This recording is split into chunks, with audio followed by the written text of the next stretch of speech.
From this, it becomes clear that as long as blacks suffer from inferiority complex, a result of 300 years of deliberate oppression, denigration, and derision, they will be useless as co-architects of a normal society where man is nothing but man for his own sake. Hence, what is necessary as a prelude to anything else that may come is a very strong grassroots build-up of black consciousness such that blacks can learn to assert themselves and stake their rightful claim.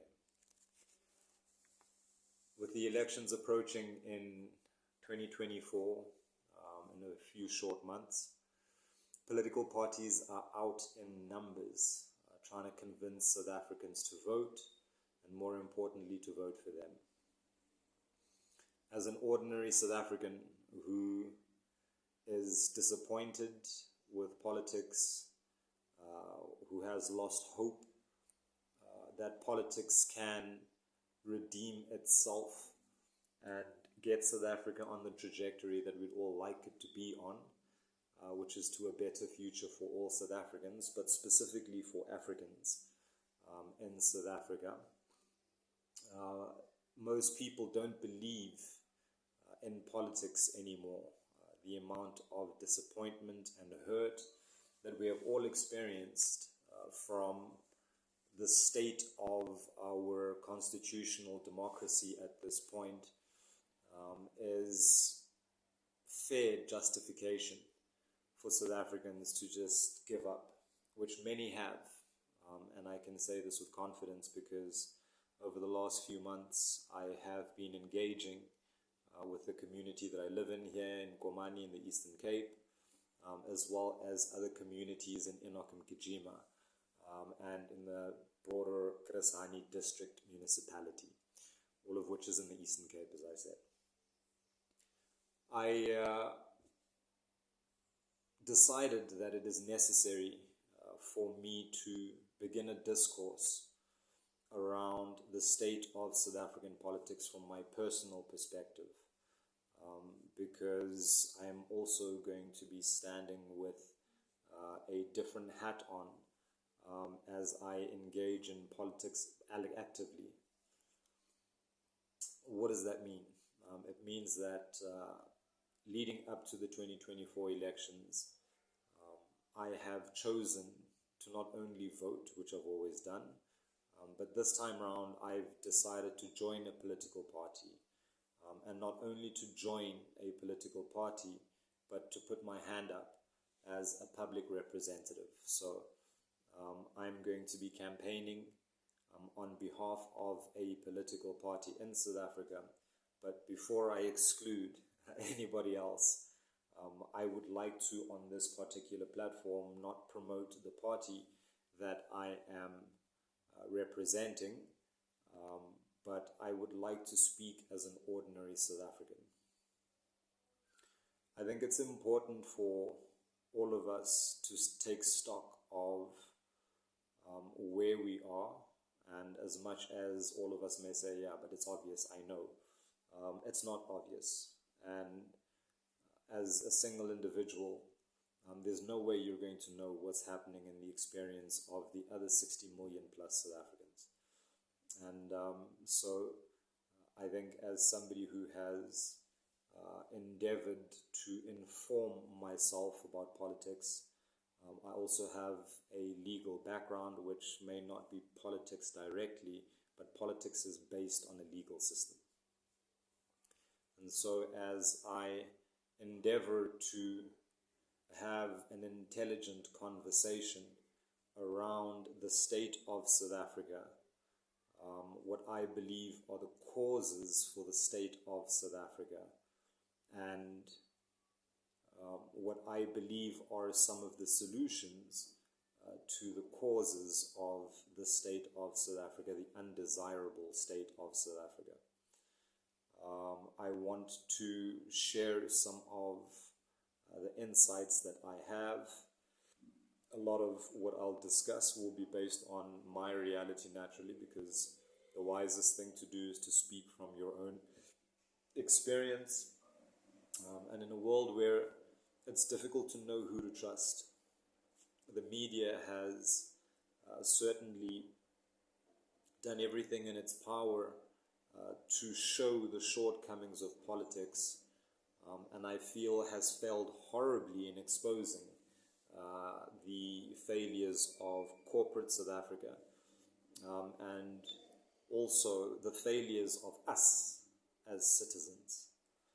And so I think to have an intelligent conversation about South African politics is necessary in order for us as South Africans to have a good departure point, or as good a departure point as possible, as we approach the 2024 general elections, which are national and provincial elections. The quote that I started with from Steve Biko, which essentially says that as black people, we are unable to be co-architects in building a normal society where man is nothing but man for man's sake. I agree with the views and perceptions and perspectives of Steve Biko when he says that. And the reason I say that is because as a life coach, I know that human behavior is not driven by what we think in the moment. Our habits, our addictions, and our thoughts, beliefs, and values are all informed by our unconscious mind, the mind that does not reason, the mind that takes everything literally, the mind that is always aware, the mind that reads all of your body. It controls your heartbeat, your liver function. It sends the necessary biological matter to where is needed when it is needed. And so when you want to address the reality of somebody or a group of people, it is far more useful to look at their behaviors and in conversation to understand where what a person is saying is coming from. As I speak, you will note from my accent, you will hear from the content of my conversation, the quote by Steve Biko, what it is that informs what I'm saying, which is important because where it is difficult to trust people in what they say, it is far better to lean on what they do. And instead of holding on to the words that they are saying, try and identify where it is those words are coming from. As Africans, as black people, which I would like us to shift away from, because race is a tool that was created by Europeans in order to mask the true identity of the settlers in all of their colonies. They knew that over a generation or two or three or four, as is presently the case with European descendants who consider themselves as Africans, which is not true, and I'll get to why that's the case. But to European descendants who consider themselves South Africans, which that is true, and I can concede to that because their identity is born from South Africa specifically. And I distinguish between a European descendant being a South African from a European descendant being an African, because whereas as an African in South Africa, my history is connected to the rest of the continent. Full stop. My interests in my present state also extend to the rest of the continent. And not just the rest of the continent, but the diaspora as well, because I identify with the people who are melanated, who are African by origin, as a part of my lived experience because of the amount of common ground that I have with them, not just historically, but also in contemporary human experience across the world. I think at this point, in order to settle the nerves of anybody who might think that I'm going down an extremist lane to want to exclude anybody from this conversation, before I am an African, I am a human being. A child in China, a child in Russia, a child in America, a child in Australia, a child in Brazil. For me, is a child that I look at with the same perspective that I would an African child.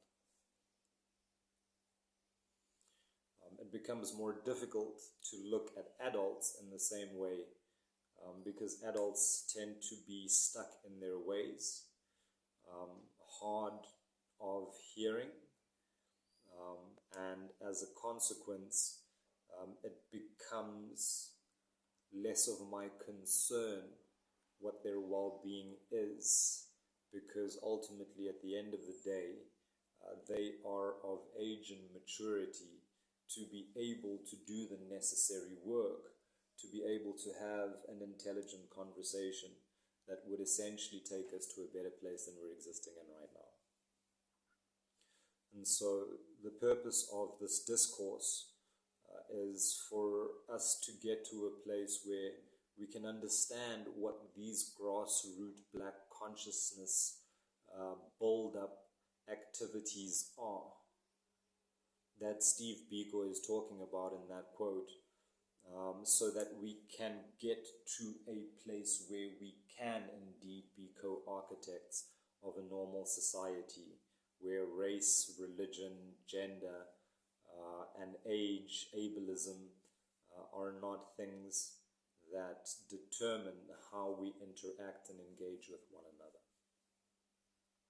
The other purpose of this discourse is to extend beyond the 2024 elections for South Africans and start reminding us that we are a part of a continental ecosystem, a global ecosystem, and within that ecosystem, we are a stakeholder who is important and has an important role to play.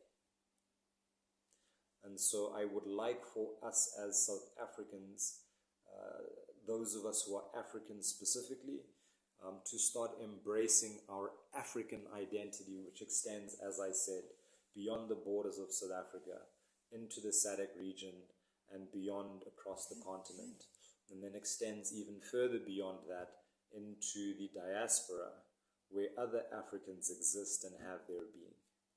And I believe that with the extension of our identity and embracing Africa and African as a reality that is not only important for us as Africans, but for the rest of the world as well. Frantz Fanon, in The Wretched of the Earth, concludes with a lengthy appeal to Africans to not pursue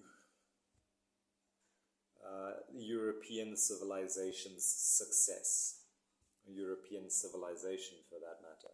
Let's not pursue to replicate European civilization. Let us consider man in man's entirety and not just with their materialistic needs. Let us not just think with our stomachs.